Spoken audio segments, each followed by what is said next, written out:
जय हिंद दोस्तों, मैं अंजलि आपका स्वागत करती हूं आपका अपना YouTube channel GK with Anjali IQ में। दोस्तों, पिछले कुछ वीडियो में किरण पब्लिकेशन समान अध्ययन बुक से एंशिएंट हिस्ट्री के कुछ क्वेश्चन को हमने कवर किया था। और अगर आपने मेरा पिछला वीडियो नहीं देखा है तो मेरे चैनल के प्लेलिस्ट में जाके उन वीडियो को देख सकते हैं। तो चलिए आगे का क्वेश्चन शुरू करते हैं। आगे बढ़ने से पहले अगर आप मेरे चैनल पर नए हैं तो प्लीज़ मेरे चैनल को सब्सक्राइब कर दीजिएगा और बेल आइकन को क्लिक कर दीजिएगा, जिससे कि मेरे आने वाले वीडियो का नोटिफिकेशन सबसे पहले आप तक पहुँचे और आप मेरी वीडियो को देख सकें। तो चलिए आज का क्वेश्चन शुरू करते हैं। तो क्वेश्चन नंबर 31 है, निम्नलिखित मौर्य शासकों में से किसने 261 ईसा पूर्व में कलिंग युद्ध लड़ा था? तो इसका आंसर हो जाएगा अशोक ने। क्वेश्चन नंबर 32, निम्नलिखित में से कौन शुंग वंश का संस्थापक था जिसने अंतिम मौर्य सम्राट की हत्या करके अपना राज स्थापित किया था? तो इसका आंसर हो जाएगा पुष्यमित्र शुंग। क्वेश्चन नंबर 33, यूनानी इतिहासकार और राजनयिक मेगास्थनीक सेल्यूकस प्रथम निकेटर के राजदूत के रूप में भारत आए थे, वह निम्नलिखित में से किस मौर्य सम्राट के दरबार में आए थे? तो इसका आंसर हो जाएगा चंद्रगुप्त मौर्य। क्वेश्चन नंबर 34, निम्नलिखित में से कौन सा राजवंश मौर्य सम्राट की स्थापना से ठीक पहले मगध पर शासन कर रहा था? तो इसका आंसर हो जाएगा नंद वंश। क्वेश्चन नंबर 35, रामपुरवा के अशोक स्तंभ के शीर्ष पर निम्नलिखित में से किस पशु की मूर्ति चित्रित की गई है? तो इसका आंसर हो जाएगा वृष। क्वेश्चन नंबर 36, निम्नलिखित में से कौन सी पुस्तक मेगास्थनीज द्वारा लिखी गई थी? तो इसका आंसर हो जाएगा इंडिका। क्वेश्चन नंबर 37, कनिष्क किससे संबंधित थे? तो इसका आंसर हो जाएगा कुषाण राजवंश से संबंधित थे। क्वेश्चन नंबर 38, बुद्ध चरित बुद्ध की अधोपांत जीवनी है जो डैश द्वारा लिखी गई थी? तो इसका आंसर हो जाएगा अश्वघोष। क्वेश्चन नंबर 39, धमेक स्फूर्त कहाँ स्थित है? तो इसका आंसर हो जाएगा वाराणसी में। क्वेश्चन नंबर 40, अशोक के अभिलेखों के अनुसार निम्नलिखित में से कौन सा मगध साम्राज्य पे एक प्रांतीय केंद्र नहीं था? तो इसका आंसर हो जाएगा इंद्रप्रस्थ। क्वेश्चन नंबर 41, निम्नलिखित में से कौन 130 से 150 ईस्वी भारत में एक सत शासक था? तो इसका आंसर हो जाएगा रुद्रदामन। क्वेश्चन नंबर 42, लगभग 2000 साल पहले डैश कुषाणों की दूसरी राजधानी बनी? तो इसका आंसर हो जाएगा मथुरा। क्वेश्चन नंबर 43, संगम कविताओं में एक तमिल शब्द मूवेंदार की रचना मिलती है जिसका अर्थ है तीन मुखिया। क्वेश्चन नंबर 44, अशोक स्तंभों का मूल उद्देश्य क्या था? तो इसका आंसर हो जाएगा धर्म नीतियों का प्रचार प्रसार करना। क्वेश्चन नंबर 45, मस्की शिलालेख वर्तमान में किस राज्य में स्थित है? मास्की शिलालेख, तो इसका आंसर हो जाएगा कर्नाटक। क्वेश्चन नंबर 46, मौर्य सम्राट चंद्रगुप्त मौर्य ने निम्नलिखित में से किसे पराजित किया था? तो इसका आंसर हो जाएगा सेल्यूकस निकेटर।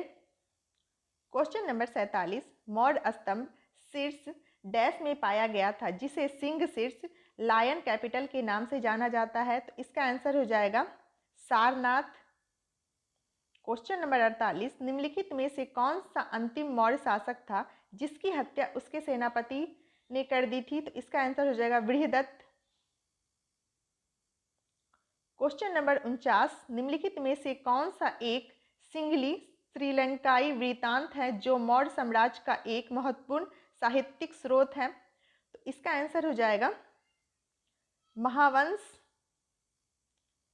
क्वेश्चन नंबर 50, बाघ गुफाओं पर बने चित्रों का संबंध निम्नलिखित में से किस काल से है? तो इसका आंसर हो जाएगा गुप्त काल से है। क्वेश्चन नंबर 51, काठियावाड़ का जूनागढ़ शिलालेख निम्नलिखित में से किस राजा से संबंधित है? तो इसका आंसर हो जाएगा नरसिंह वर्मन से संबंधित है। इसका आंसर हो जाएगा रुद्रदामन से संबंधित है।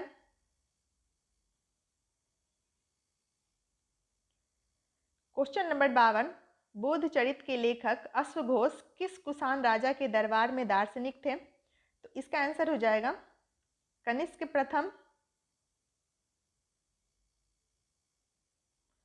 क्वेश्चन नंबर 53, संगम ग्रंथों के अनुसार शब्द उझावड़ का क्या अर्थ है? तो इसका आंसर हो जाएगा साधारण हल चलाने वाला। क्वेश्चन नंबर 54, कपास के लिए प्रसिद्ध स्थान उरेयूर डैश का राजनीतिक केंद्र राजधानी था? तो इसका आंसर हो जाएगा चोलों के।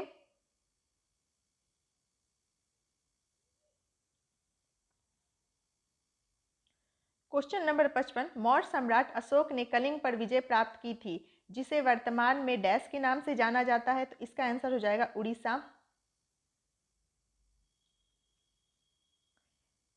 ये टाइप 4 के क्वेश्चन है, जिसका क्वेश्चन नंबर 1 है, महाधिराज की उपाधि लेने वाला प्रथम गुप्त शासक कौन था? तो इसका आंसर हो जाएगा चंद्रगुप्त प्रथम। क्वेश्चन नंबर 2, हर्षवर्धन की वल्लभी विजय निम्नलिखित शिलालेखों में से किस में पाया जाता है? तो इसका आंसर हो जाएगा नौसाड़ी ताम्रपत्र शिलालेख से। क्वेश्चन नंबर 3, पूर्व गुप्त काल में निम्न में से कौन सी वस्तु निर्यात की सामग्री नहीं थी? तो इसका आंसर हो जाएगा टीन। क्वेश्चन नंबर 4, निम्नलिखित में से किसके शासन काल में ह्वेनसांग ने पल्लवों की राजधानी कांचीपुरम का भ्रमण किया था? तो इसका आंसर हो जाएगा नरसिंहवर्मन प्रथम। क्वेश्चन नंबर 5, निम्नलिखित में से उस राज का नाम बताइए जो चंद्रगुप्त प्रथम को लिच्छवियों से दहेज में मिला था? तो इसका आंसर हो जाएगा पाटलिपुत्र।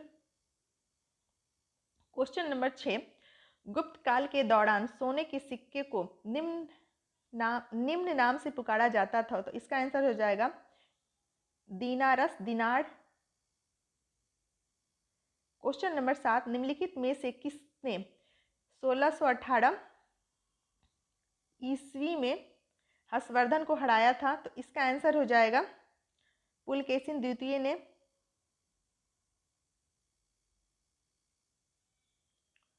क्वेश्चन नंबर 8, गुप्त शासकों ने डैश नामक एक कर लगाया जो हल कर था और इसे प्रत्येक उस खेतिहार से लिया जाता था जो एक हल रखता था?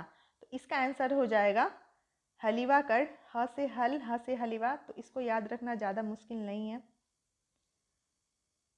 क्वेश्चन नंबर 9, हर्षचरित कन्नौज के शासक हर्षवर्धन की जीवनी है जो उसके दरबारी कवि डैश द्वारा संस्कृत में रचित है? तो इसका आंसर हो जाएगा वान भट्ट।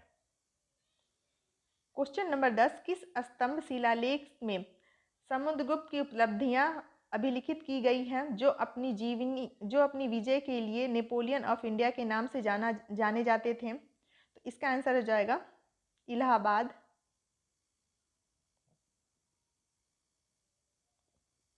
क्वेश्चन नंबर 11, पुष्पभूमि जिन्होंने थानेश्वर से शासन किया था डैश राजवंश के संस्थापक थे? इसका आंसर हो जाएगा वर्धन। क्वेश्चन नंबर 12, निम्नलिखित में से किसने हर्षवर्धन को तब पराजित किया था जब उसने दक्कन में चालुक्य साम्राज्य पर आक्रमण किया था? तो इसका आंसर हो जाएगा पुलकेशिन द्वितीय ने।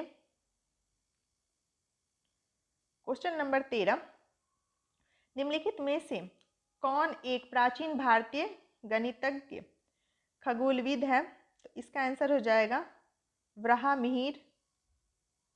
क्वेश्चन नंबर 14, निम्नलिखित में से कौन सा कथन राजा हर्षवर्धन के संदर्भ में सही नहीं है? तो पहले ऑप्शंस पढ़ लेते हैं क्या है। लगभग 1400 वर्ष पूर्व हर्षवर्धन ने शासन किया था, तो ये सही है। ह्वेनसांग काफी समय के लिए हर्ष के दरबार में थे, ये भी सही है। हर्षवर्धन के दरबारी कवि हरिसेन थे, ये गलत है। हर्षचरित हर्षवर्धन पर रचित एक जीवनी है, ये सही है। क्वेश्चन नंबर 15, किस मौर्य शासक को यूनानियों द्वारा अमित्रघात कहा जाता था? तो इसका आंसर हो जाएगा बिंदुसार। क्वेश्चन नंबर 16, निम्नलिखित में से किस शासक को सिक्कों पर उसे वीणा वादन करते हुए दिखाया गया है? तो इसका आंसर हो जाएगा समुद्रगुप्त को। क्वेश्चन नंबर 17, गुप्त वंश के सम्राट समुद्रगुप्त के बारे में निम्नलिखित में से कौन सा कथन सही नहीं है? तो इसके पहले ऑप्शंस पढ़ लेते हैं। वह चंद्रगुप्त प्रथम के उत्तराधिकारी थे, तो ये सही है। उसके दरबारी कवि भीमसेन ने उसके लिए प्रशंसा प्रशस्ति की रचना की, जिसे ग्वालियर प्रशस्ति के नाम से जाना जाता है, तो ये गलत है। उसके सोने के सिक्के पर उन्हें वीणा बजाते हुए चित्रित किया गया था, जो संगीत के प्रति उसके जुनून को दर्शाता है, तो ये सही है। उन्होंने महाराजा धीराज की उपाधि धारण की थी, तो ये भी सही है। तो इसका केवल 2 गलत है, तो केवल 2 ये गलत है, ये सही हो जाएगा।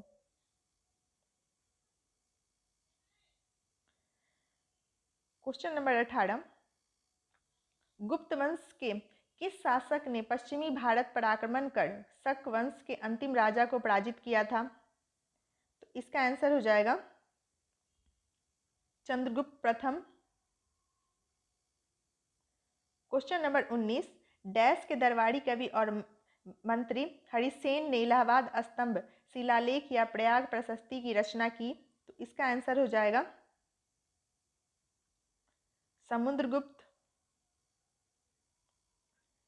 क्वेश्चन नंबर 20, निम्नलिखित में से किस विदेशी यात्री के अनुसार ध्रुवसेन द्वितीय प्रयाग इलाहाबाद में हर्ष की सभा में शामिल हुए थे? तो इसका आंसर हो जाएगा वेनसांग। क्वेश्चन नंबर 21, आज का ये लास्ट क्वेश्चन है। गुप्त काल के एक दरबारी कवि हरिसेन ने अपने संरक्षण के सैन्य कारनामों का एक शानदार विवरण लिखा, उसका संरक्षक कौन था? तो इसका आंसर हो जाएगा